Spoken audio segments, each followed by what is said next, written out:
දැන් තියෙන අපිට මේකේ ප්‍රතිඵල ටික ගන්න බැටවුනේ. දුක් විඳලා මහන්සියලා කරගත්ත වැඩවල ප්‍රතිඵල ගන්න. අපි අඬන්න ඕනේ රිසල්ට් එක ආවට පස්සේ. අපි ඒක ගත්තා කියලා. එතකන් අපි කාගෙන ඉවසගෙන දරාගෙන ඉමු. මටත් අඬන්න ඕන වුණත් මං අඬන්නෙත් නෑ. ඇයි ඒ? ඔයාලා මගේ චූටි පැටවු ටික ඔයාලා ටික මට හයියට දරාගෙන ඉන්න ඕනේ කොහොම හරි සර්ුත්.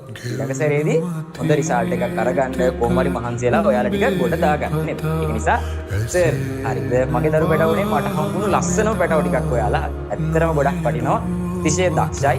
හොඳට වැඩ ටික කරගන්නත් පුළුවන්. සගේ වචනේ ඉන්නේ නැහැ පොඩ්ඩක් අමාරුයි. හරි කොහොම හරි ඕනේ ඉතින් ඉගැන්වීම අද මේ මොහොතේදී අවසන් වෙනවා. හරිද? හරිම හරිද? හරි ඒ වුණාට මට සතුටක් තියෙනවා. සතුට තමයි මගේ මෙහෙවර 100 කෝටි වාරයකින් මම හිතනවා මම ඉෂ්ට කරා කියලා. හරිද? උපරිම මහන්සියලා මම මගේ වැඩේ කරා.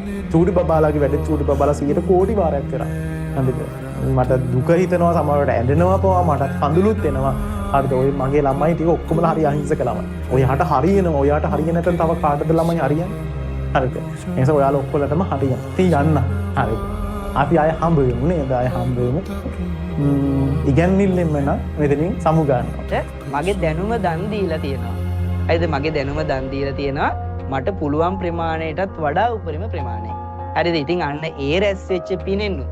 හරිද? ඒ රැස් වෙච්ච මම රැස් කරගත්ත පිනෙනොත් මම රැස් කරන වෙනත් පිනෙනොත් අපේ ඒ සියලුම පින් අපේ දුවල පුතාලාට අනුමෝදන් වෙලා හරිද? අපේ දුවල පුතාලාගේ ජීවිතය ඔයාලා හිතනවටත් වඩා සාර්ථක වේවා.